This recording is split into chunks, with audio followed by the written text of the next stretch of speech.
Hello friends. तो एक नए जोश के साथ एक नए टॉपिक की ओर अपना हम कदम बढ़ाते हैं। लेकिन जैसा कि आप जानते हैं कि मैं किसी भी टॉपिक को स्टार्ट करने से पहले आपके माइंड को बूस्ट करने की कोशिश करता हूं। तो हम जो माइंड बूस्ट कर रहे हैं वो एक क्लिनिकल बूस्टर नामक आपको हम गेम देते हैं, जिसमें क्लिनिकल बेस्ड उस टॉपिक से रिलेटेड क्वेश्चंस होते हैं और उनको आपको देखना रहता है और आंसर अभी नहीं देना रहता है। जब आप लेक्चर खत्म करेंगे उसके बाद उसका आंसर आप खुद ब खुद देंगे। ठीक। तो ये रहा क्लिनिकल बूस्टर का क्वेश्चन कि एक 10 साल का लड़का है जो कि आपकी ओपीडी में ले आया जाता है। ठीक।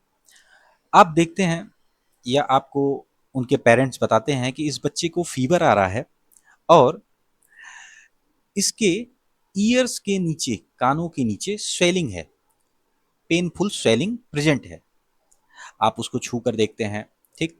उसका एग्जामिनेशन करते हैं तो आपको पता चलता है कि दोनों पैरोटिड ग्लैंड्स जो बच्चे की है वो बढ़ गई है और उसमें टेंडर है। टेंडर का मतलब है पेन ऑन पल्पेशन, छूने पे दर्द कर रहा है। तो माय फ्यूचर डॉक्टर्स, मेरा क्वेश्चन है, व्हाट इज योर डायग्नोसिस? आपकी डायग्नोसिस क्या है? मम्स है, पैरोटिड एब्सिस, सपुरेटिव लिम्फेडनाइटिस या सेलुलाइटिस? अभी इसका आंसर देने की आवश्यकता नहीं है, आप इसके आंसर को दीजिएगा इस लेक्चर के बाद। तो हम जो लेक्चर पढ़ने जा रहे हैं उसका नाम है मम्स। ठीक। बहुत बार आपने सुना होगा मम्स, मीजल्स। ठीक। तो तो आज आप मम्स को पूरी तरीके से जान जाएंगे। तो जो मम्स है ये एक एक्यूट वायरल इन्फेक्शन है जो कि कैरेक्टराइज्ड होता है सेलिवरी ग्लैंड में पेन फुल स्वेलिंग के थ्रू। मतलब इस बीमारी में जो सेलिवरी ग्लैंड है उसमें पेनफुल स्वेलिंग हो जाती है और मेनली एक पर्टिकुलर ग्लैंड है जो इसका खास है, खासम खास है। उसका नाम है पैरोटिड ग्लैंड। क्या नाम है उसका? उसका नाम है पैरोटिड ग्लैंड। ठीक। अब चूंकि ये मम्स जिस पॉजिटिव एजेंट के कारण होता है उसका नाम है मम्स वायरस। ठीक। क्योंकि एक्यूट वायरल इन्फेक्शन है तो वायरस कारण ही होगा। ये जो वायरस है ये एक सिंगल स्ट्रैंडेड आरएनए वायरस होता है। सिंगल स्ट्रैंडेड आरएनए वायरस होता है जिसकी फैमिली है पैरामिक्सोविरिडी फैमिली। इसी का आपने इसके इस फैमिली के एक और मेंबर से आप मिल चुके हैं इसके पहले, जिसका नाम है मीजल्स। मीजल्स। ठीक। इससे आप रूबरू हो चुके हैं। तो इस वायरस के जीनस को, ये इस वायरस के जीनस का नाम है पैरामिक्सो वायरस। ठीक। ये तो रहा बेसिक चीजें। नाउ हम ये जानते हैं कि ये जो मोस्ट कॉमन एज है, जो मोस्ट कॉमन एज है जो अफेक्टेड एज ग्रुप है इससे, उसका क्या, वो कौन सी एज है? 5 to 15 ईयर, जो कि अनवैक्सीनेटेड चिल्ड्रन होते हैं। इन्फेंट्स में, इन्फेंट्स में क्या होता है? इन्फेंट्स में ये प्रोटेक्टेड रहते हैं। कैसे प्रोटेक्टेड रहते हैं? क्योंकि जब ये माँ के गर्भाशय में मौजूद रहते हैं तो ट्रांसप्लेसेंटल एंटीबॉडीज शरीर में रहती है। ट्रांसप्लेसेंटल एंटीबॉडीज शरीर में आती रहती है जिसके कारण ये सुरक्षित रहते हैं, जिसके कारण ये इन्फेंट्स सुरक्षित रहते हैं। ठीक है। नाउ सीजन, जिस सीजन में ये इसके चांसेस होते हैं ज़्यादा होने के, वो है विंटर। ठीक। और स्प्रिंग सीजन में। रिजर्वायर, इसका रिजर्वायर, रिजर्वायर का मतलब है ये किस में होता है? तो ये केवल और केवल ह्यूमंस में होता है, एनिमल्स में ये मम्स नहीं होता। ठीक। कैरियर स्टेट इसकी नहीं होती है कि अब इसका हम ट्रांसमिशन देखते हैं कि किस तरीके से ये ट्रांसमिट करता है। तो दो माध्यम है इसके ट्रांसमिशन के। पहला तो है डायरेक्ट ट्रांसमिशन के माध्यम से और दूसरा है इनडायरेक्ट ट्रांसमिशन के माध्यम से। ठीक, तो जो डायरेक्ट ट्रांसमिशन है वो होता है ड्रॉपलेट्स के माध्यम से। ड्रॉपलेट्स जब इन्फेक्टेड बच्चा छींकेगा या कफ करेगा तो उससे ड्रॉपलेट्स निकलते हैं, और उन ड्रॉपलेट्स को अगर कोई हेल्दी बच्चा इनहेल कर जाए तो उसमें भी वो बीमारी ट्रांसफर हो जाती है। या तो सलाइवा के कांटेक्ट के माध्यम से, लाइक बच्चे को किस किया जा रहा है, ठीक, कोई इन्फेक्टेड पर्सन के माध्यम से, तो इससे भी हो सकता है। नाउ इनडायरेक्ट ट्रांसमिशन क्या है? जो फोमाइट्स, जो ऑब्जेक्ट्स होते हैं, फोमाइट्स ऑब्जेक्ट्स,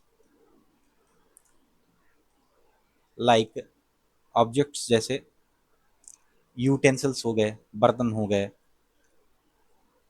ठीक, या डोर नॉब हो गए, डोर नॉब, दरवाजे का हैंडल, या कोई सरफेस पर, ठीक, अगर ये चीजें फोमाइट्स कंटेमिनेटेड हैं किसी इन्फेक्टेड पर्सन के सलाइवा या यूरिन से, कोई बच्चा है पेशाब किया, इन्फेक्टेड है, वो गया दरवाजा खोल लिया, डोर नॉब, अब कोई हेल्दी बच्चा अगर उस घर में उसका सिबलिंग है, वो उस डोर नॉब को छूता है और बगैर हाथ धोए अपने आंखों को, मुंह को, नाक को अगर टच कर लेता है तो दे बिकम इन्फेक्टेड। तो ये दो मेन सोर्स हैं ट्रांसमिशन के, डायरेक्ट ट्रांसमिशन और इनडायरेक्ट ट्रांसमिशन। इसको आप अच्छे तरीके से समझ गए होंगे। नाउ अब हम वायरस की ओर आते हैं कि ये वायरस कैसा होता है। देखो, जो मम्स का वायरस है ये सिंगल स्ट्रैंडेड आरएनए वायरस होता है। ठीक, इसमें पॉलीमरेज एंजाइम होते हैं। ठीक, और ये लिपिड के बाई लेयर से मिलके बना हुआ होता है। इसकी जो ऊपरी खोल होती है वो फास्फोलिपिड बाई लेयर होती है। ठीक, इसी फास्फोलिपिड बाई लेयर पर कुछ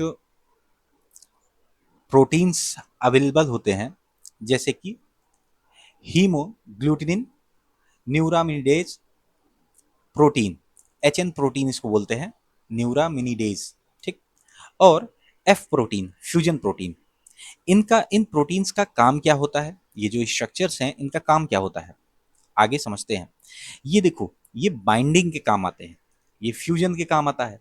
ठीक, अब जब कोई होस्ट सेल, ये रहा होस्ट सेल, ठीक, जब कोई होस्ट सेल के कांटेक्ट में ये वायरस आता है तो इस होस्ट सेल के सेल मेम्ब्रेन को, ये रहा cell membrane, cell membrane of host cell, cell membrane को एचएन प्रोटीन से ये बाइंड कर लेता है। नाउ बाइंड तो कर लिया, अब इस वायरस को फ्यूज होना आवश्यक आवश्यक है। तो ये फ्यूज होगा किससे? एफ प्रोटीन से। नाउ ये जो एफ प्रोटीन है ये इस सेल को फ्यूज कर लेगा। यहाँ पर देखिए ये अब फ्यूज कर चुका है। ठीक, अब क्या करेगा, ये इस अपने, ये जो वायरस है ये अपने आरएनए को इस होस्ट सेल में इनोकुलेट कर देगा। अपने अपने आरएनए को, अपने जेनेटिक मटेरियल को इस होस्ट सेल में इनोकुलेट कर देगा, डाल दिया। अब यहाँ पर क्या होगा, यहाँ पर जो पॉलीमरेज एंजाइम था, पॉलीमरेज एंजाइम, ठीक, इसके माध्यम से ये जो आरएनए है, ये जो आरएनए है सिंगल स्ट्रैंडेड, ये एमआरएनए में कन्वर्ट होता है। ठीक, एमआरएनए। अब ये एमआरएनए ट्रांसक्रिप्ट होगा किसमें? प्रोटीन्स में। कौन कौन सी प्रोटीन बनेगी? HN protein, F protein, polymerase enzyme. ठीक, तो ये सब बाद में इकट्ठे होकर, एक्यूमुलेट होकर के नए वायरस को बनाएंगे। ठीक, इस प्रकार से ये प्रोलिफरेट कर रहा है, ये वायरस धीरे धीरे सेल्स के अंदर अपनी संख्या को बढ़ा रहा है।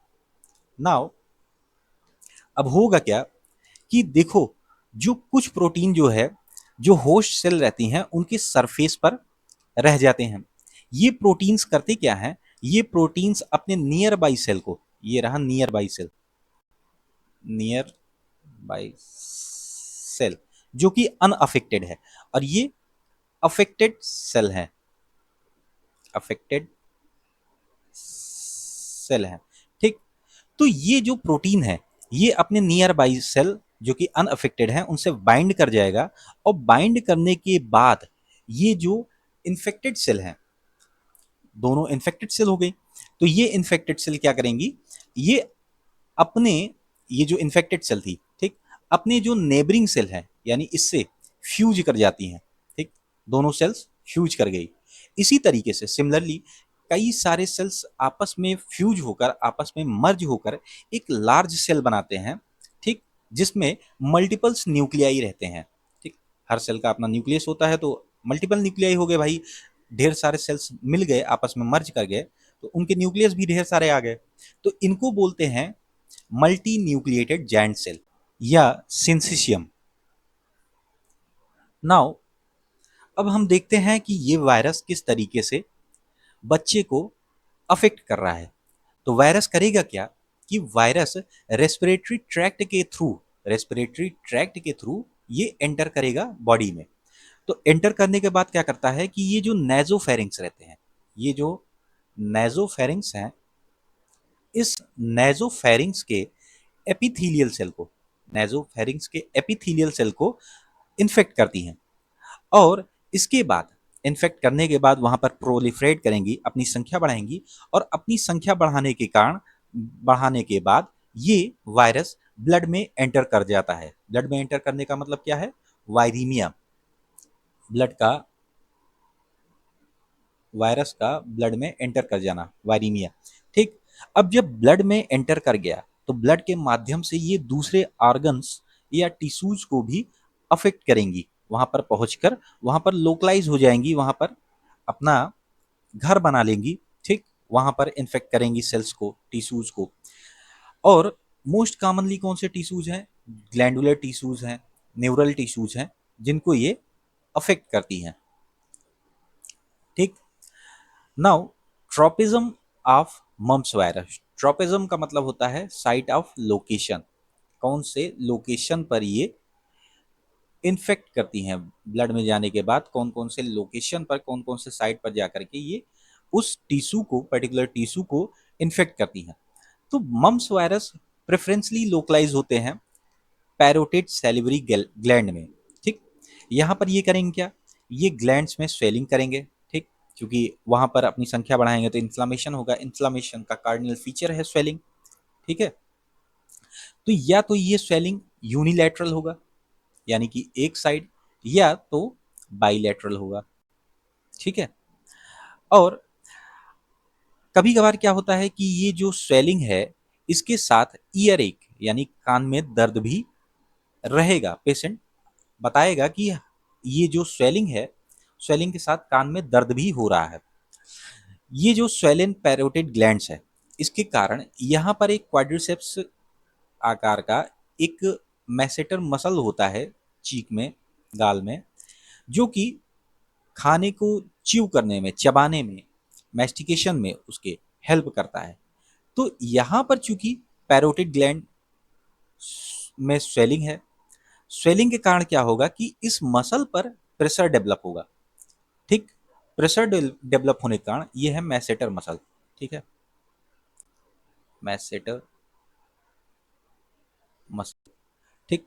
तो प्रेशर पड़ने के कारण इसमें स्पाज्म होता है, ठीक, जिसके कारण च्यू करने में दिक्कत होती है, मुंह को खोलने में भी दिक्कत होती है, यानी कि ट्रेस्मस कैरेक्टर भी डेवलप होगा, लॉक जा हो जाएगा, जबड़ा पूरा खुलेगा नहीं, ठीक है। नाउ ये सेंट्रल नर्वस सिस्टम को भी अफेक्ट करता है। ये वायरस जब सेंट्रल नर्वस सिस्टम को अफेक्ट करता है उससे मेनिंजाइटिस होता है, यानी कि जो ब्रेन की कवरिंग है उनमें इन्फेक्शन कॉज करेगा। एंसेफ्लाइटिस कॉज करता है, यानी कि ब्रेन टिश्यू को जो है अफेक्ट करेगा, ब्रेन टिश्यू में इन्फेक्शन कॉज करेगा। इन इन्फेक्शंस के कारण होता क्या है कि हेडेक होगा, ठीक, नेक में स्टिफनेस होगी। कभी कभार ये जो सिम्टम्स है ये और ज़्यादा सीवियर हो जाते हैं। सीवियर में और ज़्यादा सीवियर होने का क्या मतलब है, सेरिब्रल एटेक्सिया हो जाता है। सेरिब्रल एटेक्सिया में जो कोऑर्डिनेशन है पेशेंट का, बैलेंस, वो बिगड़ जाता है, पेशेंट सही से खड़ा नहीं हो पाएगा, चल नहीं पाएगा, ठीक, क्योंकि उसका बैलेंस बिगड़ गया है। दूसरा, ऑडिटरी नर्व जो है, जो एट्थ क्रैनियल नर्व है, उसमें डैमेज हो जाएगा, और डैमेज होने के कारण पेशेंट में हियरिंग लॉस होगा।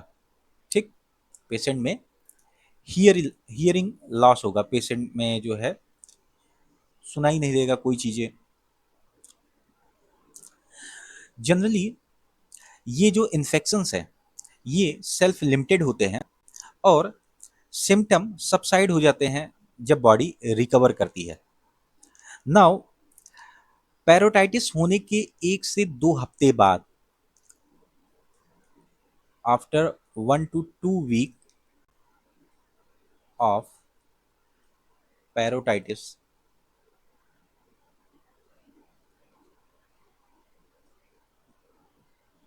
यहाँ पे लिख दे रहा है पैरोटाइटिस, पैरोटिड ग्लैंड में जो इन्फ्लामेशन होता है।